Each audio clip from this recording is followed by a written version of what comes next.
Hi, I'm Deonica Porter, Senior Communications Specialist at TDECU, and this Veterans Day, I'm elated to honor and share with you the stories of some of our team members who served in the United States Armed Forces. First, we have Melissa Perrell in Talent Acquisitions, who served in the U.S. Army from 2009 to 2010 as a 27D Paralegal Specialist and 42A HR Specialist. Next up, we have Caleb Guidry in the Mortgage Department, who was a Master at Arms in the U.S. Navy, stationed at Lackland Air Force Base in San Antonio, Texas.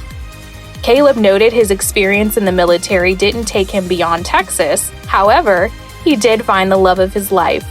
Then, there's Victor Sabadra from Holdings, who served in the U.S. Marine Corps as a mortar section leader, which he describes as one of the most impactful experiences of his life. The training he received in leadership and managing responsibilities were instrumental in helping build his corporate career as a leader and mentor. He relied on the motto, improvise, adapt, and overcome, to build his mental fortitude to deliver complex, multi-million-dollar enterprise initiatives throughout his career. Trent Wayne in the Mortgage Department served as a weapons system officer in the Air National Guard. He flew F-4s, and his mission was to protect the U.S. mainland against intruders and attacks.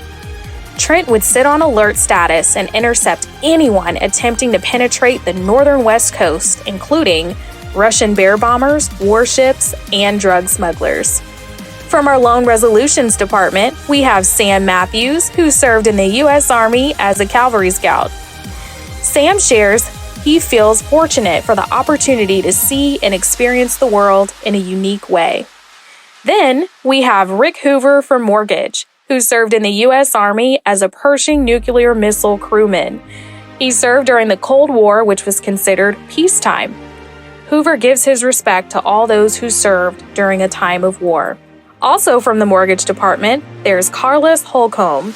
As an E-4 corporal in the U.S. Army and 11 Mike Mechanized Infantry, Carlos protected our country by driving the Bradley fighting vehicle in 2 Gulf Wars, specifically Desert Storm and 2 tours in Iraq. He was stationed in Fort Benning, Georgia, and Vilseck, Germany. Holcomb recalls his experience in the military as an adventure. Over in digital experience, we have Jerry Eichorst, who served in the U.S. Marine Corps as a corporal. He served during the early years of the Reagan administration, a time in which he recalls being relatively peaceful. Jerry was stationed in Hawaii and deployed to the Far East 3 times aboard Navy ships. He also recalls spending some very cold months in Korea and was even able to climb Mount Fuji. Our Director of Enterprise Infrastructure and Cloud Operations, Ralph Owens, served in the U.S. Navy as a hull technician. He was a welder on nuclear submarines from 1993 to 1997. Ralph learned tons of pertinent information that still helps him in life today. He is so grateful for his military experience. From retail, we have Chad Kraft, who served in the U.S. Navy as a petty officer, 3rd class. As an aircraft director on the flight deck of the USS Ronald Reagan CVN-76, Kraft's mission was to make sure their pilots were able to support our troops on the ground when and where they needed it. From our Insights and Analytics Department, we have Maxine Caldwell, who served in the U.S. Army as part of the 86th CSH 101st Screaming Eagles Air Assault. Her experience allowed her to continue her pursuit of the medical field, display her marksmanship, become great at air assault tactics, all while developing competent and diversified leadership skills. Lastly, we have Tony Warden, Head of Operations, who was a Staff Sergeant, Infantryman, and NCO in the U.S. Army's elite 82nd Airborne, which specializes in parachute operations. He truly learned what it meant to be a selfless servant leader and the importance of leading with empathy.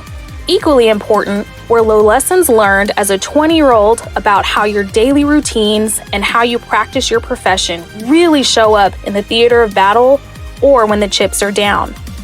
A mission execution mistake was made during a training exercise within 24 hours after being deployed to rescue 650 American students and liberate Grenada. As a result, several of Tony's friends were wounded, and his company commander and squad leader lost their lives. Tony received a Bronze Star for Meritorious Achievement, which is the third highest Army wartime medal, and the Combat Infantryman's Badge. Tony's experience is one of the reasons he is so passionate about continuous improvement and endeavors to leave TDECU better than he found it each day. Wow, what an amazing group of veterans we have here at TDECU. Thank you all for your bravery and contributions to our country. Don't let the celebration stop here. Join us in honoring them in the comment section below, and feel free to share your stories with us too.